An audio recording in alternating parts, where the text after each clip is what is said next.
But they're good at learning. And they're good at listening to people who do know what they're doing, and they'll copy the other side. And whether that's locally, they always recruit.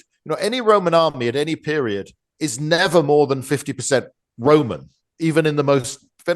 Half the Roman army for this period is auxiliaries. So you go to every area and you find people who are good at fighting in that particular country. They're good in the mountains, they're good in the desert, they have particular skills and knowledge, and you hire them, and you can nearly always find somebody locally who doesn't like their neighbors, who's willing to fight on your side against them, because they've known them for generations and they really hate them, whereas the Romans are just new.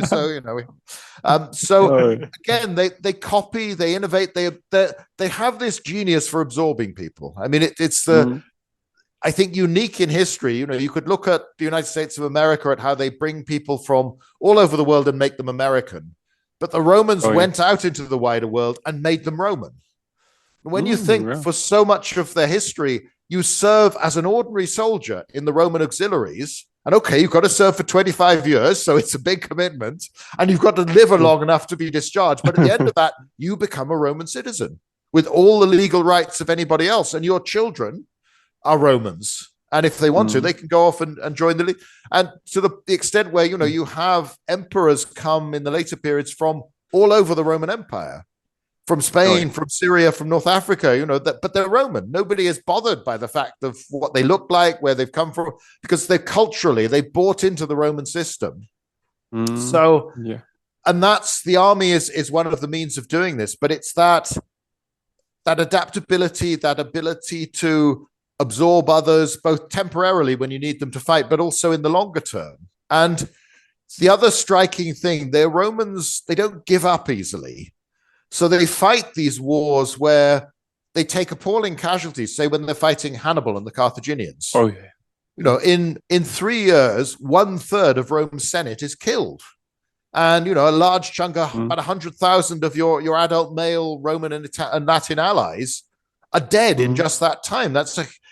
It's a huge chunk of your population. There aren't many societies that could take those sorts of losses and not say, okay, let's negotiate, let's just give in. Because that's all Hannibal wanted. He just wants to dictate terms to them. He's not trying to destroy them. But for much of their history, they see everything as a sort of a battle for survival. And they just don't quit. And they keep coming back at you. And because they learn, and they might start the war doing badly, but they learn from the enemy. And by the end, they're usually as good as the enemy's been. And later on, obviously, when they've got a more professional army, they're usually better than everybody to start off with. So they have all these advantages, and it's maybe perhaps, it's not something you'd want in a modern democracy, but because their political leadership always provides their military leadership as well, they usually have a very clear idea of what they want from a war. So it's not just let's go off and fight, and then maybe we'll fight them again in 10 years' time, or we'll just get a bit of glory, a bit of money, and go home. They think in more permanent, long-term ideas. There's an interesting quote from a historian writing in the Roman period who talks about Philip II, Alexander the Great's father, and very sort of, he obviously doesn't see this as admirable, but he says Philip made war like a merchant. He basically invested money in an army, won a victory, and then took the profits from that victory to invest in his army for the next war and the next war. And he keeps on, and he thinks the Romans are a bit like that. They almost think in this business-like way of it's sustainable, rather than war simply being part of society to prove that your kings and your chieftains are brave and are glorious and all this sort of thing. There's a purpose to it. So I think that gives them a big advantage. They're just thinking in a different way to nearly everybody else out there.